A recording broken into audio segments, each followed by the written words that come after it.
Good morning. Welcome back to another episode of Coffee at Rosevine Cottage. Grab a cup of coffee, invite your friends, and we're going to dive right in. I think sometimes God leads us into the dry season because he needs to deal with something in us. He's got to unearth some things that we've allowed to take up residence in our hearts and dethrone him so that he can prepare us for what lies ahead. In Exodus 16, we're told about a time when the Israelites were journeying toward the land they'd been promised. They came to a place called the desert or wilderness of sin. They've been traveling for a while now. They're 15 days into the second month of this trip, and the thrill is gone. They've become discontent. What they had prayed for in slavery is the very thing they are complaining about now. They thought this was going to be easy. They left Egypt with their arms filled with the riches of that nation. They left singing and dancing about how great God was. They watched the Red Sea pull back and stand at attention so they could pass through, not on muddy ground, but dry ground. They watched those same waters swallow their pursuers. Surely they were going to hitch a ride in the fast lane. But that's not what happened. It's the 15th day into the second month of traveling, and they want to be done. The "are we there yet" stage has hit, and their feet hurt. They're tired, they're hungry, and the Bible says that they began to rebel against Moses. What had started out as a great thing has become detestable. They left Egypt arrayed for battle, but instead of fighting, they found themselves off-roading it through the desert. What they wanted didn't turn out like they thought it would. And so they began to complain. You see, we want to follow God. We want to be where he called us, but we don't always want to walk the path to that place. The people said, it would have been better if we had died in Egypt, but by the Lord's hand. At least back there, we had food to eat. We were full back there. Sure, we lived in captivity, but we were comfortable. But you have brought us out here in the wilderness to kill us. Sometimes where God leads us is uncomfortable. It hurts. It's not fun. And we start to wonder. We start to doubt his plan. We know he has them. Plans to prosper us and give us a hope and a future. But it feels like that not to harm part is missing. That seed starts to grow, and we grow discontent, and what started out as good has turned into dissatisfaction, and rebellion has begun to blossom in our hearts. Anytime we rely on our own perspective and our feelings to guide us and become our focus, we're in trouble. The Israelites didn't know that God brought them this way because they weren't strong enough to face what was the other way. So as hard as the desert was, what lay the other way was worse. When we allow our feelings to kick the Lord out of his rightful place and start relying on what we can see, we forget that he's the only one that can see the whole picture. We can only see this itty-bitty little slice.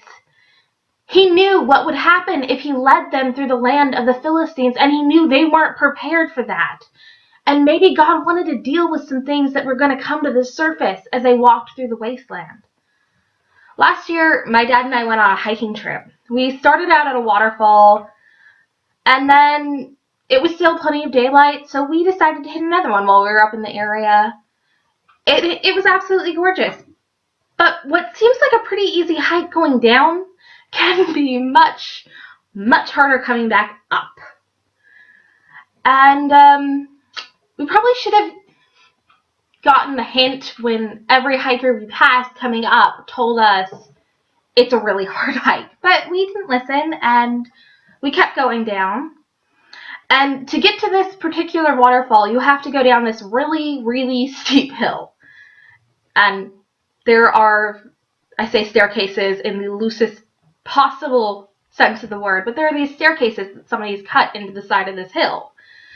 And it's the roughest form of stair there could possibly be. But to get down to the waterfall, you have to zigzag down these staircases to get to the bottom. And we had no problem with going down. But when the time came to head back to the car, we had issues. What had started out exciting turned into something to dread, and we found ourselves climbing a ridiculous amount of stairs. And I mean ridiculous.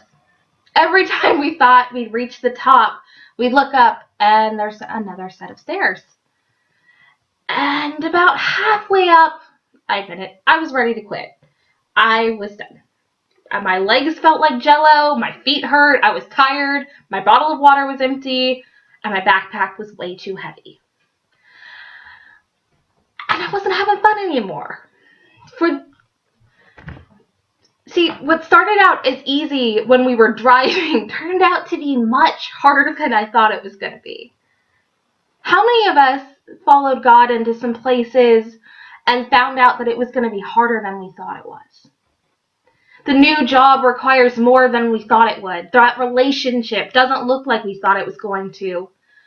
Loving broken kids is harder than we thought it was going to be. That dream you dreamed for so long has finally come to life, but it's harder than you thought it was. And you just want to quit.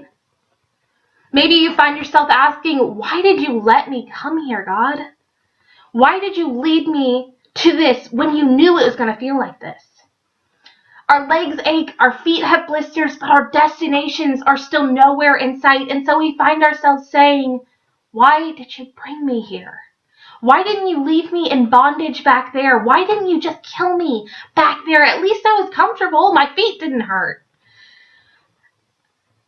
And we try to run from the very thing God is trying to use to teach us. Perhaps the purpose of the wasteland seasons is so that when the storm does come, we can look down at the calluses we've earned and remember all of the times we started to doubt and He still came through. All of the times we wanted to quit and He provided for us. All of the times we wanted to go back because it was easier living in bondage than living free. But God saw us through. Maybe God brings us into the wasteland so that when that voice of doubt begins to speak in our hearts, when our faith begins to waver beneath the heat, He can deal with the root. He has to deal with the weak places in us so that when we do face the battle, we don't look ready on the outside. We are prepared on the inside to stand strong. Perhaps the purpose of the wasteland season are so that when the storm does come, we can look down at the calluses we've earned and remember all of the times we started to doubt and He still came through. All of the times He saw us through. Thank you so much for watching. I'm so glad you were here. Take a moment, tell me what you thought. Leave us a comment. We love to hear from you. Like the video and subscribe if you want. We'd love to have you and join us again next week. Have a great day.